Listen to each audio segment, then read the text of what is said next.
In this Mudtools tutorial, we'll be learning how to alter a green Shape 0 polymer rib to create a perfect flange on cap-style jars.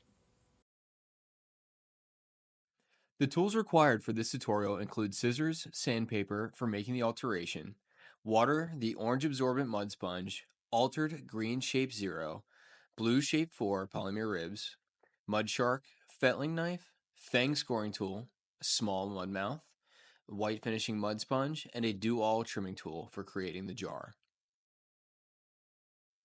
Starting with our polymer rib alteration, grab a pair of scissors, sandpaper, and the green Shape 0 polymer rib. Begin by cutting this rib in half and putting one half to the side. Next, cut one of the legs off of the rib, leaving you with one rectangular extension. It is this rectangular extension that will allow us to easily create a perfect fitting flange every single time. Last step in altering this rib is softening the edges. We recommend using a piece of sandpaper or sanding block to remove any unwanted edge. Next, we will throw the body of our jar. For this tutorial, I'm using 3 pounds of clay, knowing that I want to trim a foot and leave the walls slightly thick for carving later on. Begin by throwing the vessel just like you would any other piece. Center, open, and pull the walls until it's your desired thickness and shape. We recommend starting with a straight-walled cylinder for your first attempt at this cap-style jar. Whatever you decide, just know that we will add a top to the jar after it's leather hard. So for the time being, it'll look more like an open cylinder. With our new altered polymer rib, we're going to create the perfect flange for our jar. Start by using the orange absorbent mud sponge to add a layer of water where you want to place a flange.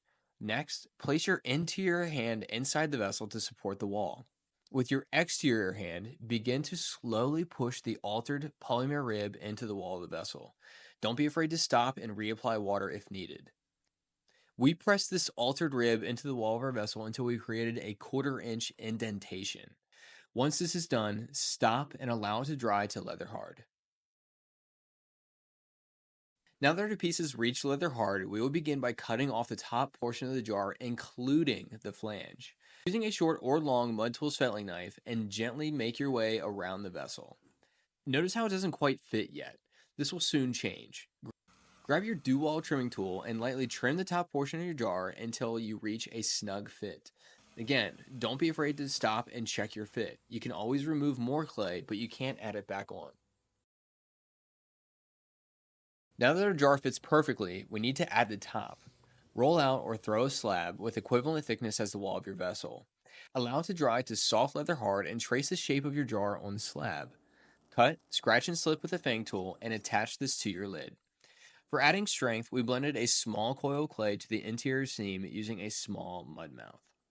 As I mentioned before, I chose to trim a foot and use the drag tool 3 shape V to create a bit of texture. Here are 4 actionable items to take to your studio. 1. Start with a simple cylinder to understand the process and then experiment with form. 2.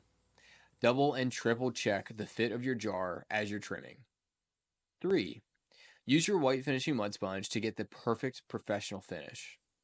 And 4. Try altering your tools to fit the needs that you are experiencing in the studio. As always, thanks for watching and make sure to subscribe to stay up to date on all Mudtools tutorials and tool releases.